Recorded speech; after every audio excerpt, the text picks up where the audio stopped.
Tashdile and welcome to Tibet This Week.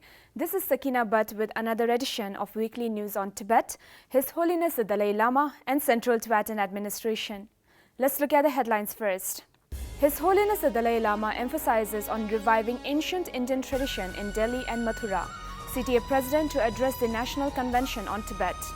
8th session of the 16th Tibetan Parliament in Exile begins with condemnation of China's meddling in the reincarnation of His Holiness the Dalai Lama. Bipartisan coalition introduces legislation to address emerging challenges facing Tibetans. US ambassadors slam China for systematic repression on religious freedom. Tibetans in Europe stage protest, demand UN to engage China constructively. China's white paper on human rights a blatant farce.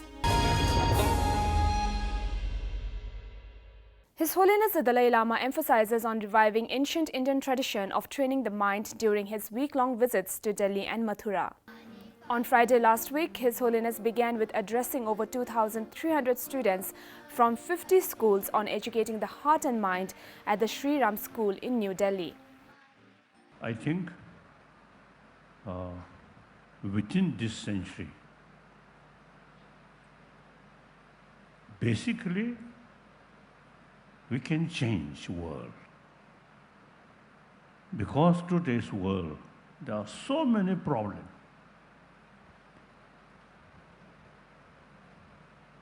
Such as global warming and some nature disaster. That's beyond our control.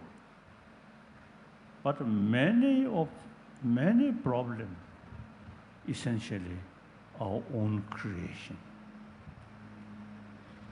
Now, according to scientists, basic human nature is compassion. His Holiness also interacted with a group of scholars, intellectuals and government officials at Taj Mansingh Hotel on Saturday last week. When we not much pay attention about this basic human value, we very much sort of attracted about external sort of the material thing.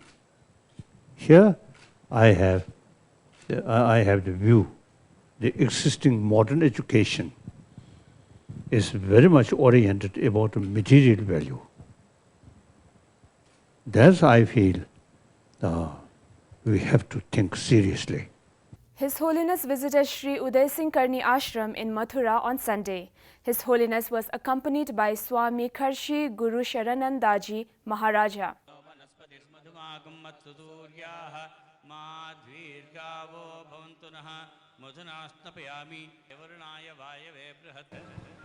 I really feel this language, Sanskrit,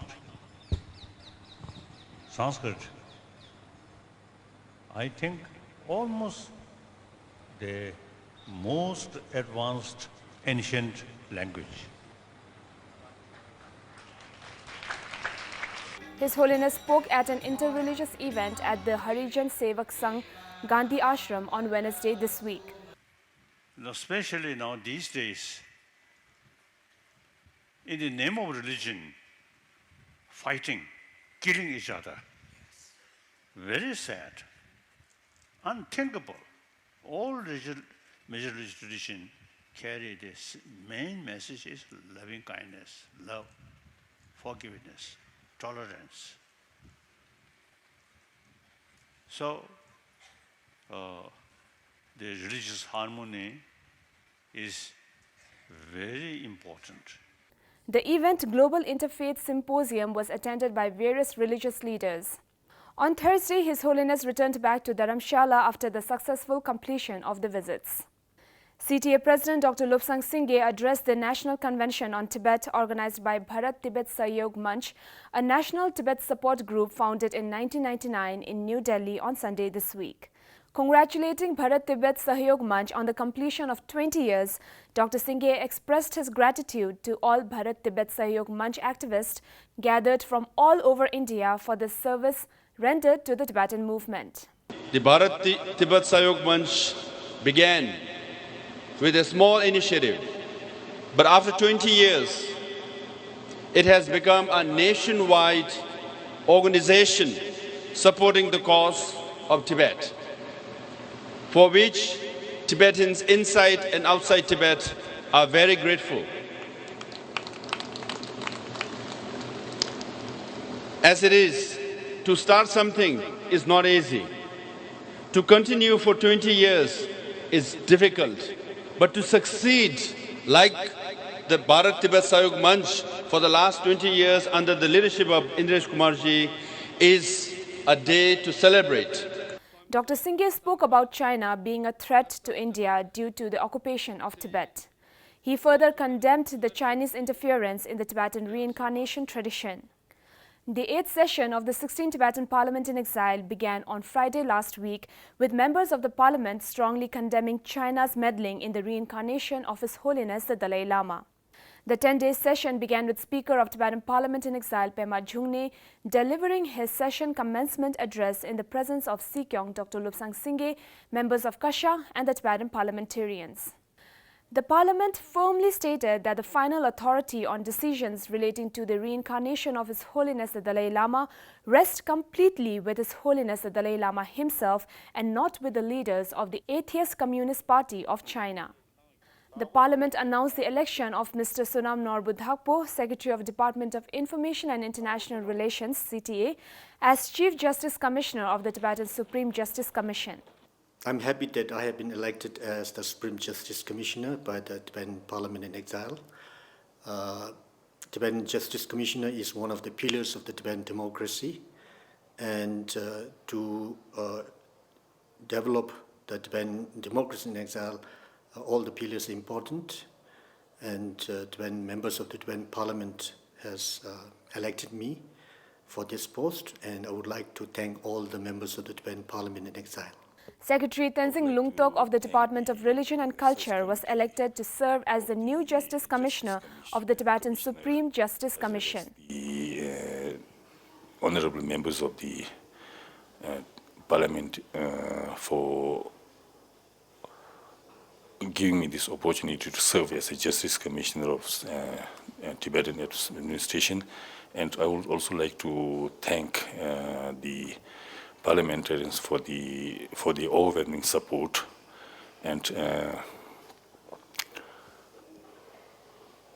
I would like to also pledge that I will do my level best to do the justice to the post that I have been elected. Mr. Wangdu Tsering Pesur, Secretary of the Department of Home (CTA), was elected as the new Chief Election Commissioner and Chairman of Public Service Commission.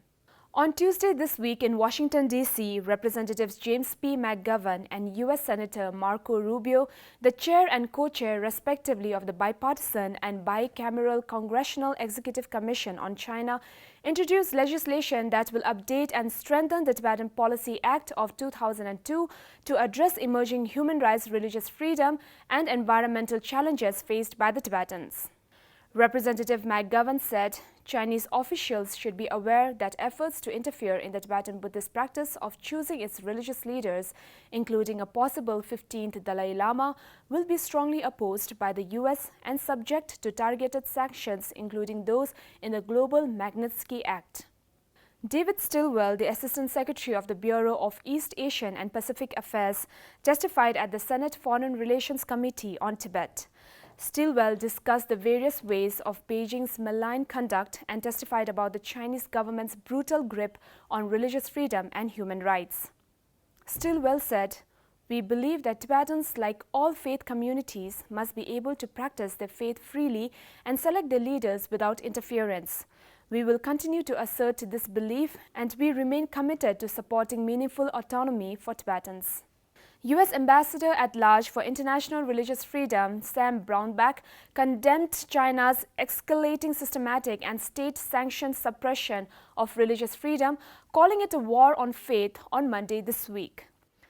"They are conducting a war on faith. It's a war that they will not win," Ambassador Brownback said during a State Department briefing on promoting international religious freedom, an initiative sidelining the UN General Assembly.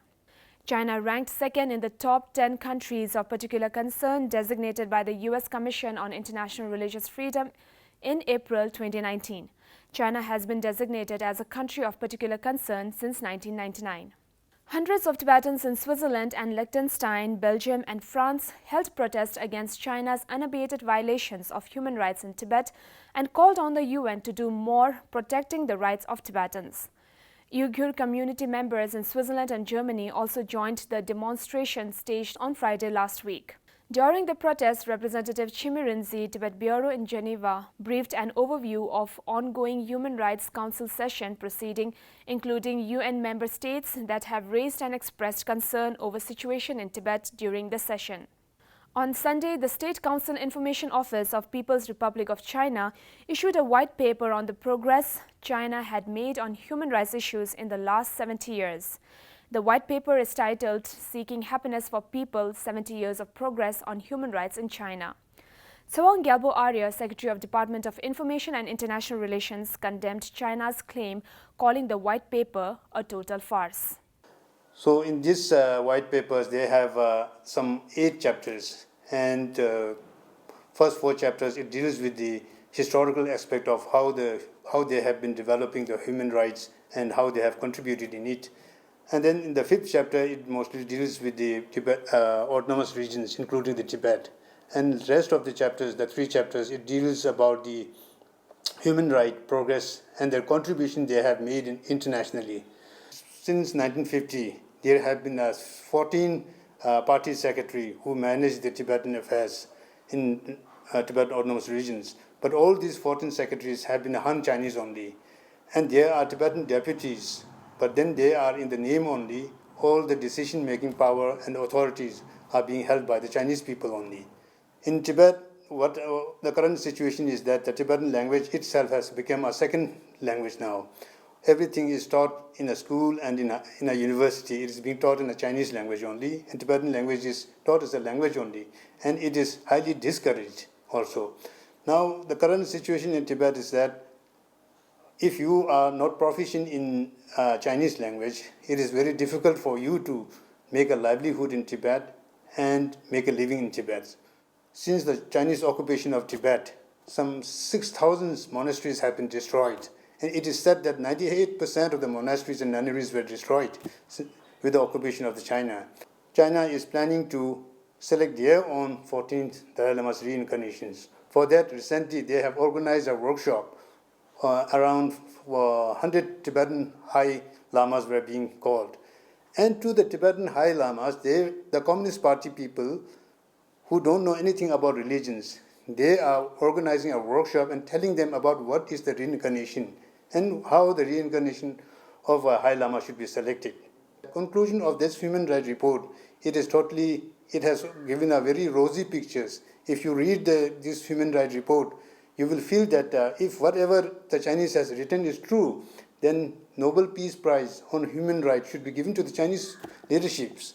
What I suggest to the Chinese leader is that if they are very serious about what they claims, like a splendid history of China's human rights protections and socialist paradise in Tibet, if these are really true, they should allow the United States, United Nations High Commissions and the diplomats and the reporters and even the representative from Tibetan administration to visit Tibet and let them see for themselves what is the true situation in Tibet. So much for today. See you next time and have a great weekend.